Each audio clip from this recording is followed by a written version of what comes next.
प्रभातखबर.com, विश्वास वही, रफ्तार नहीं।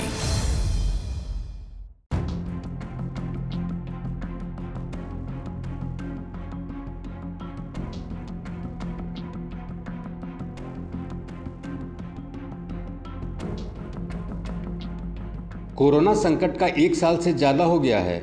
पिछले साल कोरोना संकट के कारण मार्च महीने में लॉकडाउन का ऐलान किया गया था। इसके बाद रिजर्व बैंक ने ईएमआई में रियायतों का ऐलान किया, क्रेडिट कार्ड के पेमेंट में राहत देने की बात भी कही थी।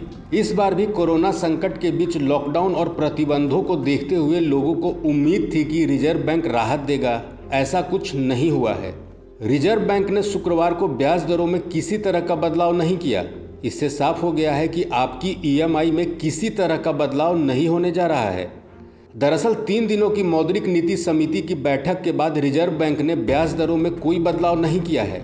बैठक के बाद रिजर्व बैंक के गवर्नर शक्तिकांत दास ने कहा कि रेपो रेट को 4% और रिवर्स रेपो रेट को 3.35% पर बरकरार रखा गया है। मौद्रिक नीति समिति की बैठक में आर्थिक वृद्धि की निरंतरता बनाए रखने के लिए नरमी का रुख जारी रखने का निर्णय लिया गया। गवर्नर के मुताबिक मानसून सामान्य रहने के कारण अर्थव्यवस्था की हालत में सुधार की संभावना है। आर्थिक विकास को पटरी पर लाने के लिए सभी तरह के नीतिगत समर्थन की जरूरत है। मुद्रास्फीति में भी हाल के दिनों में कुछ गिरावट दर्ज की गई है। कहीं ना कहीं रिजर्व बैंक ने महंगाई में कमी का अनुमान जताया है। कहने का मतलब ये है कि अगर आप भी सरसों तेल की बढ़ती कीमतों से परेशान हैं तो निश्चिंत रहें, कीमतें नीचे आएगी। अब आप सोच रहे होंगे कि रेपो रेट का आप पर क्या असर होगा। रिजर्व बैंक के रेपो रेट घटाने पर लोन सस्ता हो जाता है, रेपो रेट बढ़ने पर लोन महंगा हो जाता है। रिजर्व बैंक हर 2 महीने पर रेपो रेट की समीक्षा करता है।